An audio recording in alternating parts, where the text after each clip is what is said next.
everybody, today I thought that I would make a video on how to use yoga blocks and the best ways or kind of some uses for them, how to make practice more accessible to you. So I have with me these are my favorite blocks that I have purchased, and these are Manduka's cork blocks. But I also have blocks that my children have chewed or poked with pencils because they're nice and spongy. These foam blocks are super inexpensive, maybe $6 a piece on like Amazon or at Target. And they work perfectly well, so you don't have to spend a ton of money on them. These are just heavier, a little more sturdy. I think I feel a little more secure with them. But the general use for blocks, if I think about it, is it's a way to bring the floor closer to you. So we're gonna go over 10 poses that you can use a block for. And the first one is just a simple forward fold. So, sometimes we can't get all the way to the ground, right? And if you're hurting or pinching, if anything feels actually painful and not just like a little bit of a stretch, you're pushing it too far and you need to back off. So you can use your block to get into that forward fold. You can take it to whatever level works for you, right? As you work your way down to the floor. So that's one use, is just your forward fold. Another use for a block would be half moon pose. Half moon is a tricky balancing pose for, I think, most people. So we're on one leg in half moon. We bring our hand down and, our leg is supposed to stay in this single plane. We raise our arm. That is a balance challenge, it's a strength challenge. And if you want to make it more accessible, again, you can use your block on whatever level is most comfortable for you, so that now you're not quite as extended and it becomes easier to focus on where that leg is in half moon. Same thing with twisting half moon, where we then square our hips and twist open to the other side. Oops, really rooting our foot in. Again, you can use the block at any level, right? So maybe you're to a point where you want to kind of work your way to the floor. Feel free to do that. So that's pose 2. I count that as one thing. Pyramid pose is another. So for pyramid pose, I'll start with my right leg forward. Left leg comes back, our toes point forward. Our hips come back as we push over that leg. But sometimes we may need to shorten our stance, to widen our stance, or maybe we just can't get our hands all the way to the floor. We can do twisting pyramid pose the same way. So again, that's pose number 3. Crow pose is a pose where you can use a block in one of 2 ways. So for one, sometimes when people get into crow pose, they feel like they're going to tip forward, and to be honest, it is entirely possible that you could tip forward.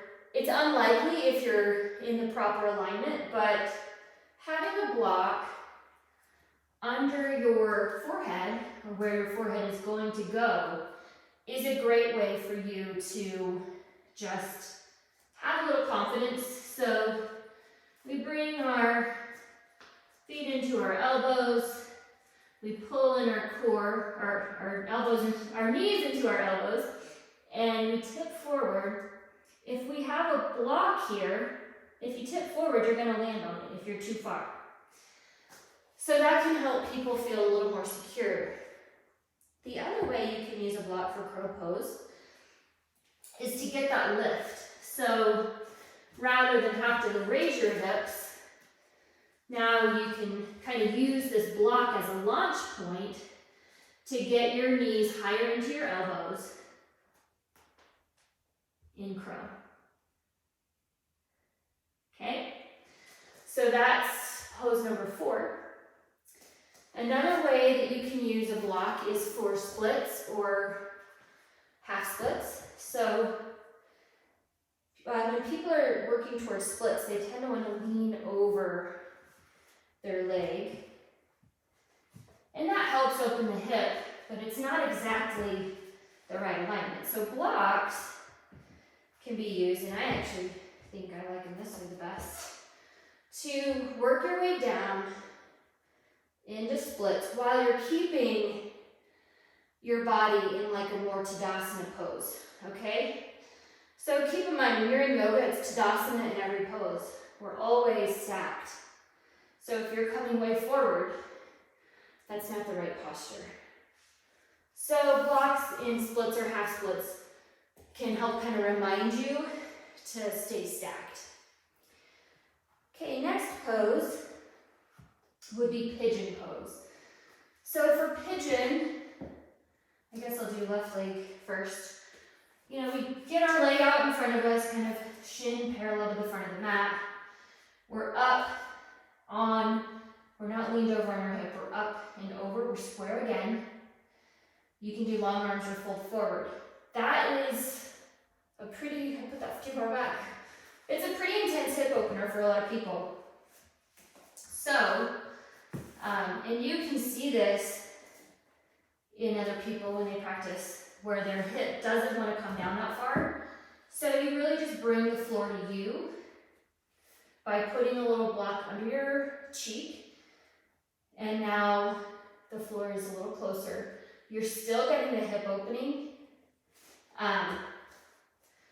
It's just a lot easier. You don't have to come all the way down to the floor. I like to use blocks for core work. So I actually just did one where we put our block under our sacrum, and you can use this to do leg circles. Whereas if you weren't elevated, you'd be kicking the floor long before you got to that posture. Same thing with leg lowers and lifts. You can get lower and higher. That's kind of my favorite way, but we can also use it if we're doing kind of a boat top pose, like twisting, to keep our arms where we want them and give us a reminder of what we're doing. We can use them for supported bridge, a block, so use number 8. For bridge pose, you know, usually you're pressing yourself up, but, you know, let's say that you have, you know, low back pain, or even in just more of a restorative posture, if you're wanting to do that, you can take your bridge supported either on the low or the second highest if you want a little more lift. And now you're in that posture, beginning to open your chest and get the advantages of that inversion without any strain at all. You can just relax into it. Also in bridge, what you can do for a little more of a challenge is put the block between your knees, your hands are planted, you lift up, and now you squeeze on the block, feeling more work in those inner thighs. So it's a great exercise to strengthen those muscles as well. Next we have waterfall pose. So we just put the block under our sacrum, we raise our feet to the sky. And this is a great alternative to shoulder stand or headstand, or the inversions that are maybe a little bit more challenging. Again, this is more of a restorative, relaxing inversion to end your practice. And then the last one I'm going to show you is plow pose. And I'm going to be honest, I have a hard time gauging exactly where that block needs to be for plow pose, so you might have to play with this. But probably go back a little more, I don't know. So when we come into shoulder stand, our feet are up, and for plow pose, our feet drop to the floor. Yeah, there it is. So if you cannot get it all the way down to the floor, you can make it so that the block is, you know, where your feet land, and you push into it. You still get all the benefits of plow pose. It's just, you know, a good couple inches, I'm just gonna roll down here, a couple inches higher, so you can work your way towards that posture. So in general, I mean, that's just a few. You can use blocks and straps, actually, I have a video on that, in tons of postures to make them easier and more accessible to you. And so I would encourage you to get a prop, like probably 2 blocks is better than 1, but certainly at least 1 block to help you get into your practice and to ease into some of those postures that maybe are challenging you right now.